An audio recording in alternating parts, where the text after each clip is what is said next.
Sa ngalan ng Ama at ng Anak at ng Espiritu Santo, Amen. sumainyo ang Panginoon. At sumaiyuri. Mga kapatid, aminin po natin ang ating mga kasalanan upang marapat tayong gumanap sa banal na pagdiriwang. Inaamin ko Sa makapangyarihang Diyos at sa inyo mga kapatid, na lubha akong nagkasala sa isip, sa salita, sa gawa, at sa aking pagkukulang. Kaya isinasamo ko sa mahal na Birheng Maria, sa lahat ng mga anghel at mga banal, at sa inyo mga kapatid, na ako'y panalangin sa Panginoong ating Diyos. kaawaan tayo ng makapangyarihan Diyos, patawarin tayo sa ating mga kasalanan at patnubayan tayo sa buhay na walang hanggan. Amen. Panginoon, kaawaan mo kami. Panginoon, kaawaan mo kami. Kristo, kaawaan mo kami. Kristo, kaawaan mo kami. Panginoon, kaawaan mo kami. Panginoon, kaawaan mo kami. Manalangin tayo. Ama naming makapangyarihan, kami naway magkaroon ng pitagan at pagmamahal para aming magawang sambahin ang ngalan mo, sapagkat sa mga pinatatag sa iyong pag-ibig, ikaw ay walang pinababayaang masadlak sa ligalig. Iniluluhog namin ito sa pamamagitan ni Hesukristo, kasama ng Espiritu Santo, magpa sa walang hanggan. Amen. Maupo po tayo.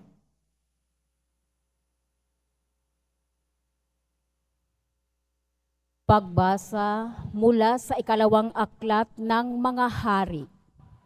Si Joaquin ay 18 taon nang maghari sa Jerusalem at ito'y tumagal ng 3 buwan. Ang kanyang ina ay si Nahostan na anak ni Elnatan ng Jerusalem. Si Joaquin ay hindi naging kalugod-lugod sa Panginoon pagkat tinularan niya ang kasamaan ng kanyang ama. Nang panahong iyon, ang Jerusalem ay nahubkop ng mga kawal ni Haring Nabucodonosor. Samantalang ang mga kawal ng Babylonia ay nakapaligid sa lungsod. Dumating ang haraw Nabucodonosor. Nang magkagayon, sumuko sa kanya si Haring Joaquin, pati ang ina nito, mga katulong, mga pinuno at lahat ng tauhan ng palasyo. Binihag sila ni Nabucodonosor noong 8 taon ng kaniyang paghahari. Sinamsampan niyang lahat ang kayamanan sa palasyo at sa templo. Ang tulad ng ipinagpauna ng Panginoon, ipinasira niya ang mga kagamitang ginto na ipinagawa ni Solomon sa templo.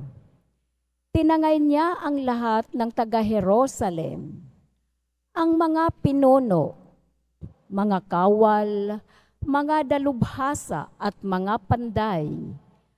Lahat-lahat ay umabot ng 10,000. Wala silang itinira liban sa pinakamahihirap. Tinangay nga niya sa Babylonia si Joaquin, ang ina nito, mga anak, mga asawa, mga pinuno at lahat ng pangunahing mamamayan sa Jerusalem.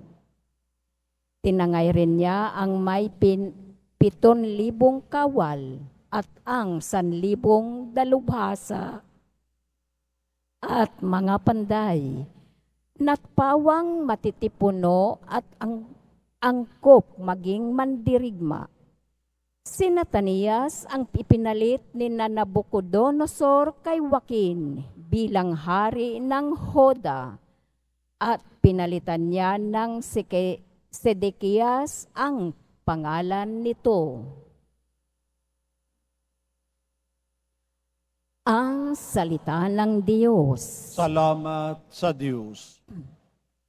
Dahil sa ngalan mo, poon, iligtas mo kami ngayon.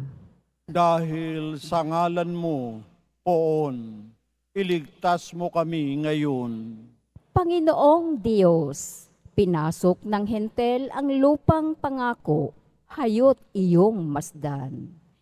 Winasak ang lungsod, ang banal mong templo ay nilapastangan. Ang mga katawan ng mga lingkod mo'y ginawang pagkain niyong mga ibon. Ang kanilang laman sa mga halimaw ay ipinalamon. Dahil sa ngalan mo, poon, iligtas mo kami ngayon. Dugo ng bayan mo'y ibinubo nila sa buong palibot nitong Jerusalem. Animo ay tubig, sa dami ng patay ay walang naglilibing. Ang kalapit bansang dooy nakasaksi, hindi mapigilan yaong pagtatawa. Lahat sa palibot ay humahalakhak sa gayong nakita. Iyang iyong galit sa amin, o poon, hanggang kailan ba kaya matatapos? Di na ba titigil ang pagkagalit mong sa amin tutupok? Dahil sa ngalan mo, poon, iligtas mo kami ngayon. Huwag mong parusahan kaming mga anak sa pagkakasala ng aming magulang. Ikaw ay mahabag sa mga lingkod mong pag-asa'y pumanaw. Dahil sa ngalan mo, poon, iligtas mo kami ngayon. Mahabag ka sana, kami ay tulungan, Panginoong Diyos na tagapagligtas. Dahil sa ngalan mo, kaming nagkasalay, patawaring ganap. At ang pagpupuri sa iyo ng madlay, hindi maglilikat. Dahil sa ngalan mo, poon, iligtas mo kami ngayon. Tumayo po tayo.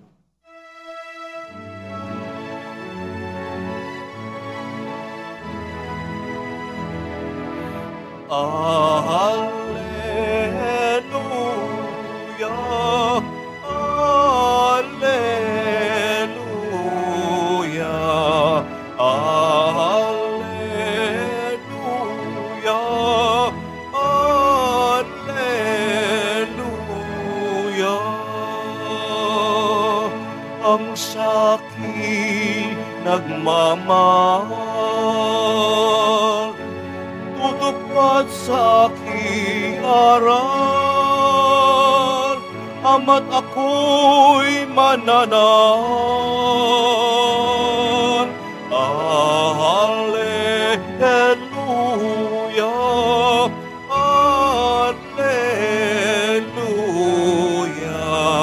alleluia,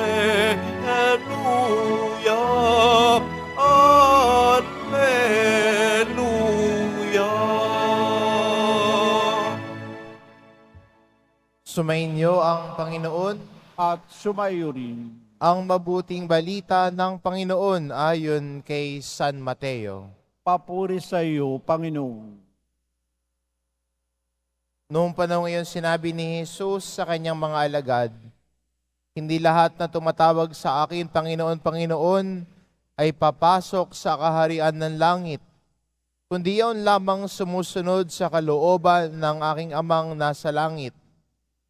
Pagdating ng huling araw, marami ang magsasabi sa akin, Panginoon, nangaral po kami at nagpalayas ng mga demonyo at gumawa ng mga kababalaghan sa inyong pangalan. At sasabihin ko sa kanila, kailan may hindi ko kayo nakikilala? Lumayo kayo sa akin, mga mapaggawa ng masama. Kaya't ang bawat nakikinig at nagsasagawa ng mga salita kong ito at at ay matutulad sa isang taong matalino na nagtayo ng kanyang bahay sa ibabaw ng bato. Umulan ng malakas, bumaha at binayo ng malakas na hangin ang bahay na iyon. Ngunit hindi nagigiba sapagkat nakatayo sa ibabaw ng bato. Ang bawat nakikinig sa aking mga salita at hindi nagsasagawa nito ay matutulad sa isang taong hangal na nagtayo ng kanyang bahay sa buhanginan. Umulan ng malakas, bumaha at binayo ng malakas ang hangin ng bahay. Bumagsak ang bahay na iyon at lubhang nawasak. Nang masabi na ni Jesus ang pananalitang ito, ang mga tao'y namangha, sapagkat nagturo siya na parang isang may kapangyarihan, hindi tulad ng mga iskriba. Ang mabuting balita ng Panginoon. Pinupuri ka namin, Panginoong Heso Kristo. Maupo po tayo.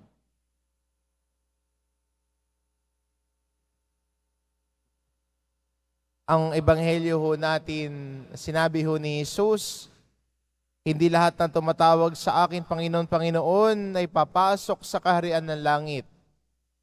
Kung isasalin ho natin ngayon, pwede rin ho natin sabihin, hindi lahat ng may Bible quotes sa Facebook ay tunay na mabait. Pwede nga kasi maraming puro Bible quotes ang nilalagay, ang profile ay Bible quotes, pero sa comment, toxic naman. Mahilig isang tunay na keyboard warrior, no? Puro panghusga, pangaaway ang ginagawa. Pero kung titignan mo yung profile niya, nakalagay doon John 3:16, no? For God so loved the world. Talagang totoo, sinabi ni Jesus, hindi ho lahat na tumatawag sa akin, Panginoon, Panginoon, ay papasok sa kaharian ng Diyos. At magandang paalala ho sa atin ni Jesus ngayon. Bakit? Dahil sa ating buhay bilang Kristiyano, sana yung pananampalataya natin ay hindi lang sa Facebook, hindi lang sa social media, hindi lang sa kung ano ang sinishare mo, hindi sa kung ano ang pinopost mo, pero sa iyong pamumuhay araw-araw, naroon ang pagiging Kristiyano mo. Pangit naman kung sa Facebook ka lang mukhang mabait, pero mga kasama mo sa bahay, gusto ka ng upakan. Hindi naman yata nag-uug na yon. Sa Facebook, laging blessed by God. Lagi nagsishare ng Bible quotes. Magsishare pa ng share this to 20 persons so that they can become blessed. Nang budol pa. Gandang paalala sa atin ng ating ebanghelyo na ang taong lumalago sa pananampalataya ay nakikita din sa kanyang pamumuhay. Yung walang kamera, yung walang iba nakatingin sa kanya, yung mga kasama lamang niya ang nakakakilala sa kanya, sana pareho din yung sasabihin ng kasama niya sa bahay at sa mga followers niya sa social media. Sa mga friends niya sa social media. Sana pareho din ang sasabihin. At ang magandang papatnubay sa atin ng Panginoon ay tungo sa buhay ng may authenticity. Totoo. At ang Kristiyanong totoo at tunay, hindi lamang nakikinig sa salita ng Diyos, kundi ang pinakikinggan niya ay parte ng buhay niya. Yung pinagninilahiyang salita ng Diyos ay hindi lamang niya shiner, kundi sinasabuhay din. Pwede natin say, Father, parang wala pa naman po ako sa ganong yugto. Mahirap po minsan sundin ang aral at utos ni Jesus. Pero yung araw-araw mong pagsisikap na subukang isabuhay, nakikita ng Diyos yan. God doesn't desire us to be perfect. Alam naman niya magkakamali rin tayo. Alam din naman ng Diyos ang mga kahinaan at pagkukulang natin. Alam din ng Diyos na pag na nagdadasal tayo, sinasabi natin, Lord, magbabago ako. Pero pag silabas mo, minsan ay yung pangako mong yon ay agad mong napapako. Pero laging may pag-asang binibigay ang Diyos sa atin. At patuloy niya sinasabi, huwag kang mapagod sa patuloy na subukan na isabuhay ang kanyang aral at salita. One step at a time.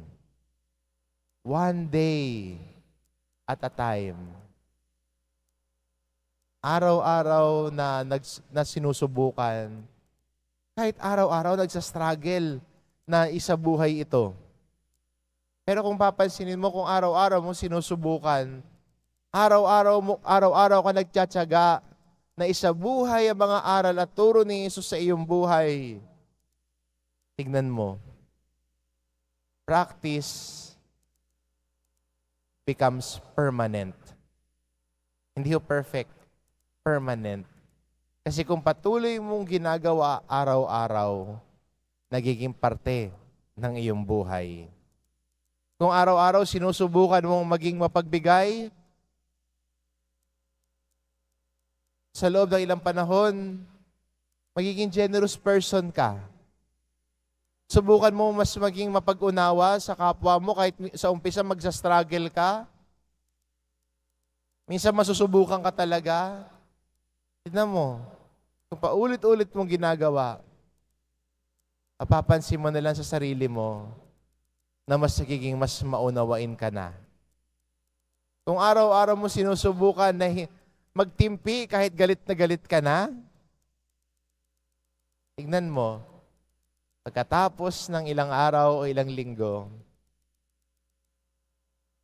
parang second nature na lang sa'yo ang pagtitimpi kung galit na galit ka na.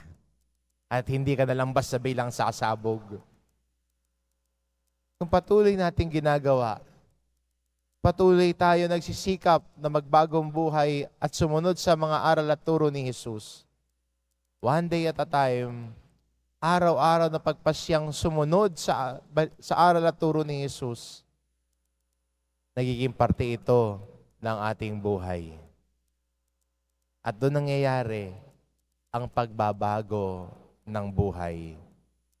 Hindi naman po ang pagbabago nangyayari sa isang iglap. Hindi ho, nagdasal ka ngayon, sabihin mo, Lord, sana magbago ho ako. Paglabas mo ng simbahan, babait ka na, hindi ho ganoon yun. Nagbago ka na, hindi na ho ganoon yun eh. Araw-araw na pagpili sa Diyos, araw-araw na nagpagpasya ng paggawa ng mabuti, araw-araw na pagsisikap na sundin ang mga aral at turo ni Jesus. At ito ang tinatawag ni Jesus na dakila sa lahat. Isang tao na nagtayo ng bahay sa may batuhan. Ang tao nakikinig sa kanyang salita at tumutupad nito. Kaya paanyaya sa atin, isabuhay natin ang naririnig natin sa simbahan. Isabuhay natin ang ating pagdarasal. Isabuhay natin ang ating pakikinig sa salita ng Diyos. Kung ganito ang ating gagawin, tayo ay nagiging matalinong mga Kristiyano, mabubuting Kristiyano, Kristiyanong katulad ni Jesus. Amen.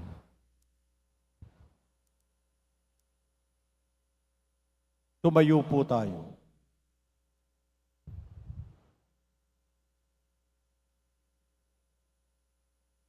Minamahal ko mga kapatid, may panalangin tayong kumapit sa Ebanghelyo na naghihikayat sa ating itatag ang espiritual na tahanan sa kalooban ng Diyos.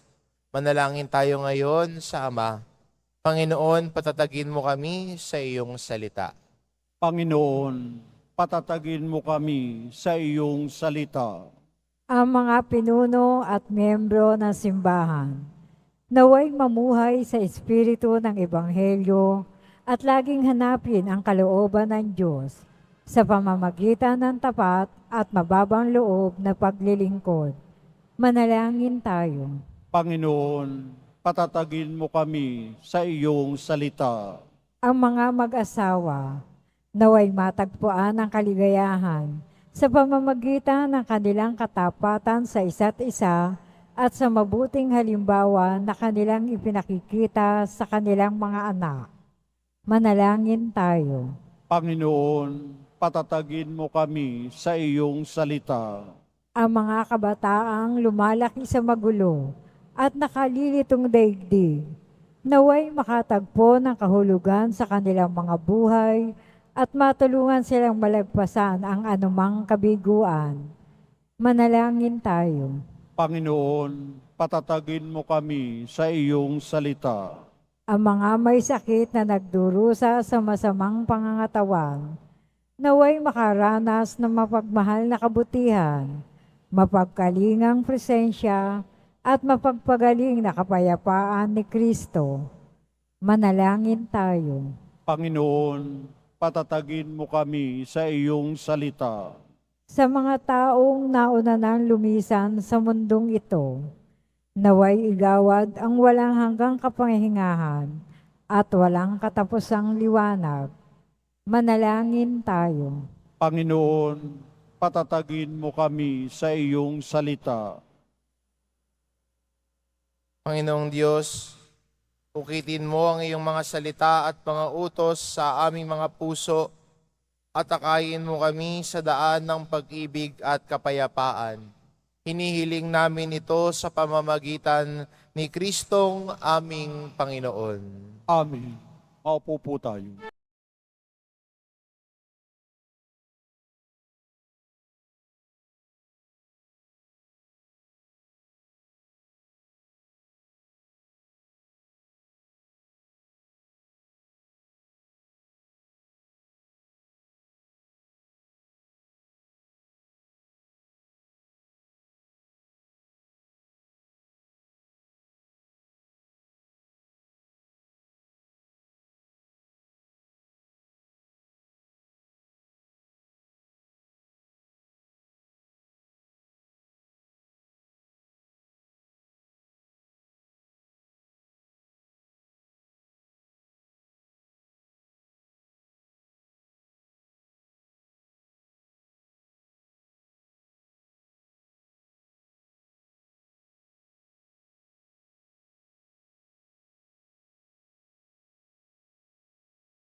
Manalangin kayo mga kapatid, upang ang paghahain natin ay kalugdan ng Diyos amang makapangyarihan. Tanggapin nawa ng Panginoon itong paghahain sa iyong mga kamay, sa kapurihan niya at karangalan, sa ating kapakinabangan at sa buong sambayan na niyang banal. Ama naming lumikha, tanggapin mo ang aming paghahain ng papuri sa iyong kabutihan sa amin. Sa dulot nawa nitong kadalisayan, kami naway makapagpaalay ng iyong kinalulugdan sa pamamagitan ni Hesukristo, kasama ng Espiritu Santo, magpasawalang hanggan. Amen. Sumainyo ang Panginoon. At sumaiyo rin, Itaas sa Diyos ang inyong puso at diwa. itinaas na namin sa Panginoon. Pasalamatan natin ang Panginoong ating Diyos. Marapat na siya ay pasalamatan. Ama naming makapangyarihan, tunay ngang marapat na ikaw ay aming pasalamatan. Ikinalugod mong likain ng sanlibutan na iyong pinagbabago at idinarangal sa pamamagitan ng iyong anak na kinalulugdan. Kaya't utang na loob ng iyong mga itinatangi at ng mga banal na kapiling mong lagi ang iyong paggiliw at pagkakandili. Kaya kaysa ng mga anghela nagsisiawit ng papuri sa iyo nang walang humpay sa kalangitan, kami nagbubunyi sa iyong kadakilaan.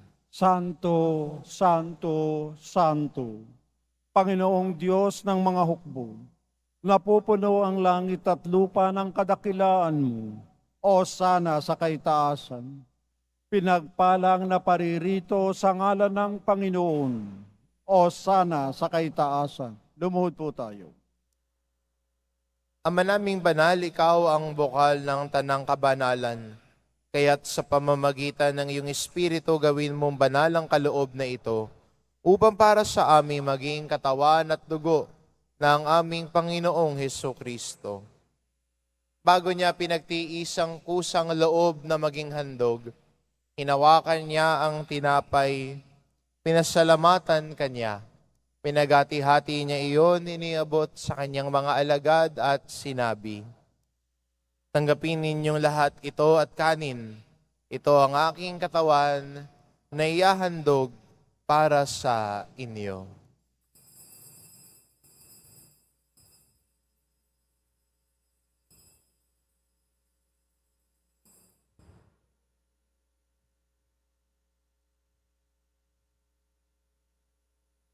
Gayun din naman na matapos ang hapunan, hinawakan niya ang kalis. Muli kanyang pinasalamatan. Iniabot niya ang kalis sa kanyang mga alagad at sinabi, "Tanggapin ninyong lahat ito at inumin ito ang kalis ng aking dugo, ng bago at walang hanggang tipan. Ang aking dugo na ibubuhos para sa inyo at para sa lahat, sa ikapagpapatawad ng mga kasalanan. Gawin ninyo ito sa pag-alala sa akin."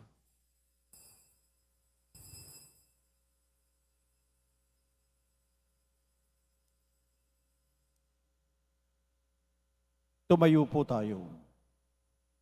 Ipagbunyi natin ang misteryo ng pananampalataya. Si Kristo'y namatay, si Kristo'y nabuhay, si Kristo'y babalik sa wakas ng panahon.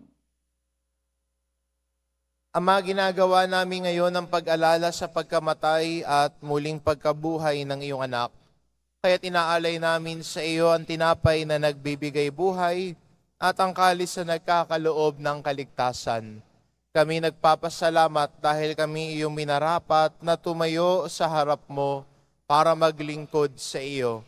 Isinasamo namin kaming magsasalo-salo sa katawan at dugo ni Kristo ay mabuklod sa pagkakaisa sa pamamagitan ng Espiritu Santo. Ama, lingapin mo ang iyong simbahang laganap sa buong daigdig. Puspusin mo kami sa pag-ibig, kaisa ni Francisco na aming Papa at ni Jose na aming Obispo at ng Tanang Kaparian. Alalahanin mo rin ang mga kapatid naming nahimlay na may pag-asang sila'y muling mabubuhay, gayon din ang lahat ng mga pumanaw. Kaawaan mo sila at patuloyin sa iyong kaliwanagan. Kaawaan mo at pagindapatin kaming lahat na makasalo sa iyong buhay na walang wakas. Kaisa na mahal na Birheng Maria na Ina ng Diyos, ng kabiyak ng puso niyang si San Jose, kaisa ng mga apostol at ng lahat ng mga banal na namuhay dito sa daigdig ng kalugod-lugod sa iyo, maipagdiwang nawa namin ang pagpupuri sa ikararangal mo sa pamamagitan ng iyong anak na aming Panginoong Hesukristo.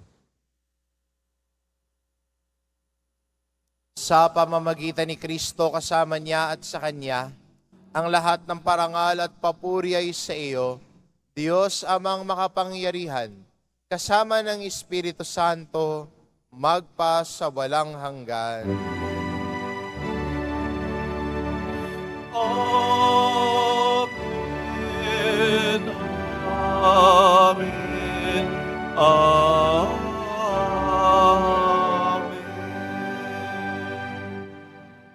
Sa tagubili ng mga nakagagaling na utos at turo ni Jesus na Panginoon natin at Diyos, Ipahayag po natin ng lakas loob. Ama namin, sumasalangit ka, sambahin ang ngalan mo, mapasa amin ang kaharian mo, sundin ang loob mo dito sa lupa para nan sa langit. Bigyan mo kami ngayon ng aming kakanin sa araw-araw at patawarin mo kami sa aming mga sala para ng pagpapatawad namin sa nagkakasala sa amin. At huwag mo kaming ipahintulot sa tukso at iadya mo kami sa lahat ng masama. Hinihiling namin kami adya sa lahat ng masama, pagkalooban ng kapayapaan araw-araw. Iligtas sa kasalanan at ilayo sa lahat ng kapahamakan. Samantalang aming pinananabikan ng dakilang araw ng pagpapahayag ng tagapagligtas naming si Hesu Kristo. Sapagkat iyo ang kaharian at ang kapangyarihan at ang kapurihan magpakailanman. Amen. Panginoong Kristo, sinabi mo sa iyong mga apostol, kapayapaan ang iniiwan ko sa inyo, ang aking kapayapaan ang ibinibigay ko sa inyo. Tungayan mo ang aming pananampalataya at huwag ang aming pagkakasala. Pagkalooban mo kami ng kapayapaan at pagkakaisa. Ayon sa iyong kalooban, kasama ng Espiritu Santo magpasawalang hanggan. Amen. Ang kapayapaan ng Panginoon ay laging sumainyo. At sumaiyo rin. Magbigayan kayo ng kapayapaan sa isa't isa.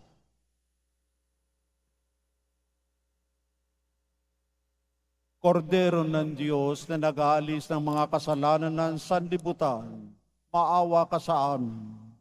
Kordero ng Diyos na nag-aalis ng mga kasalanan ng sanlibutan, maawa ka sa amin. Kordero ng Diyos na nag-aalis ng mga kasalanan ng sanlibutan, ipagkaloob mo sa amin ang kapayapaan. Lumuhod po tayo. Ito ang kordero ng Diyos, ito nag-aalis ng kasalanan ng sanlibutan.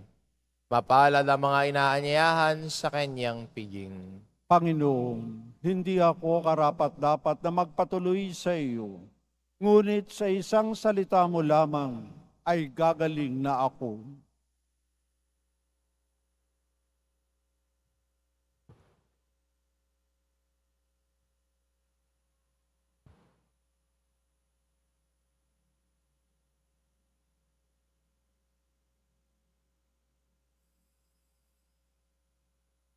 Para sa lahat ng tatanggap ng banal na komunyon, sasagot po tayo ng amin pagkasabi ng pari o ng lay minister ng katawan ni Kristo.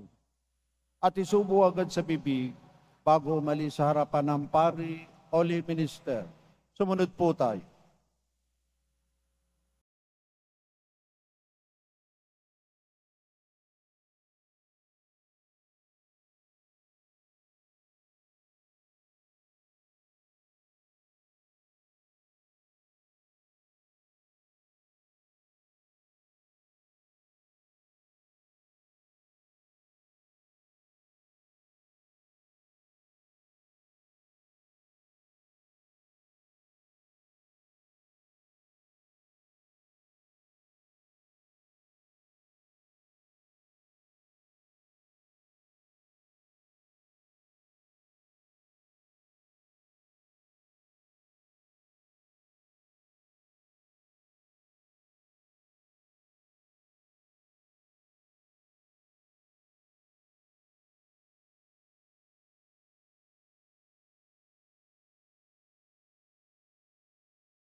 Ama naming mapagmahal, kaming nakinabang sa katawan at dugo ng iyong anak, ay sumasamo sa iyong habag upang ang aming taimtim na ginanap ay maging pagtanggap namin sa tiyak mong pagliligtas sa pamamagitan ni Hesukristo kasama ng Espiritu Santo, magpa sa walang hanggan. Amen.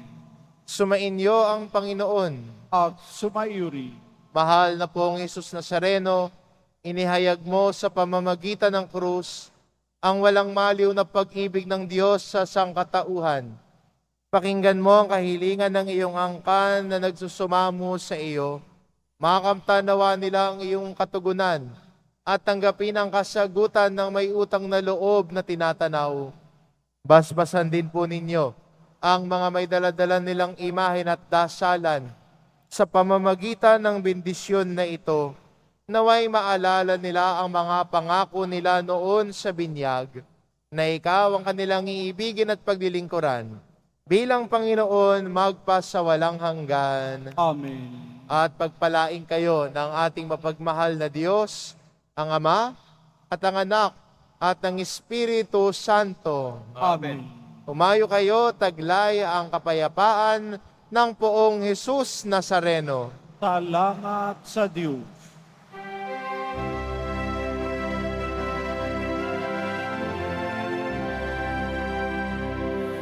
Nuestro Padre Jesus Nazareno, sinasamba ka namin, pinipinto ka namin, aral mo ang aming buhay at kaligtasan. Nuestro Padre Jesus Nazareno, iligtas mo kami sa kasalanan. Ang krus mong kinamatayan ay sagisag ng aming kaligtasan. Nuestro Padre Jesus Nazareno, dinarangal ka namin.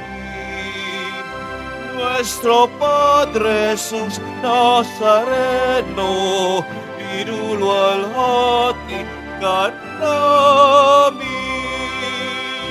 Nuestro Padre Jesus Nazareno, dinarangal ka namin.